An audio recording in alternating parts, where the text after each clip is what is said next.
శబరిమల ఆలయంలో మహిళల ప్రవేశం మతపరమైన అంశాలపై దాఖలైన రివ్యూ పిటిషన్లను భారత సుప్రీంకోర్టు ఇవాల్టి నుండి విచారించడం ప్రారంభించింది. ఈ నేపథ్యంలోనే దేశవ్యాప్తంగా చర్చ మొదలైంది. భారత ప్రధాన న్యాయమూర్తి జస్టిస్ సూర్యకాంత్ నేతృత్వంలోని 9 మంది న్యాయమూర్తుల రాజ్యాంగ ధర్మాసనం ఈ కేసును విచారిస్తుంది.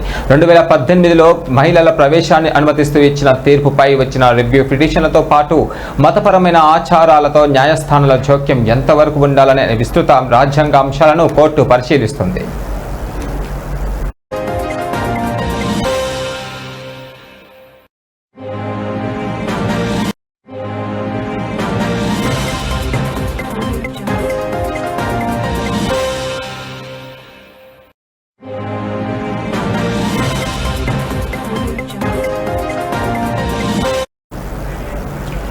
కేంద్ర ప్రభుత్వం తరపున సొలిసిటర్ జనరల్ తుషార్ మెహతా వాదనను వినిపించారు. ఋతుక్రమ వయస్సు గల మహిళల ప్రవేశంపై ఉన్న ఆంక్షలను సమర్థిస్తూ లిఖితపూర్వక వాదనను సమర్పించారు. మతపరమైన అంశాలను వెలుగులు తీసుకొచ్చారు. ఈ నేపథ్యంలోనే కేంద్రం పేర్కొనింది. అయితే ఇవాల్టి నుండి ఏప్రిల్ 22 వరకు 2 వారాల పాటు కొనసాగే అవకాశం ఉంది. 2018లో ఇచ్చిన మెజారిటీ తీర్పును సవాలు చేస్తూ దాఖలైన దాదాపు 60కి పైగా పిటిషన్లను ఈ ధర్మాసనం పరిష్కరించబోతుంది.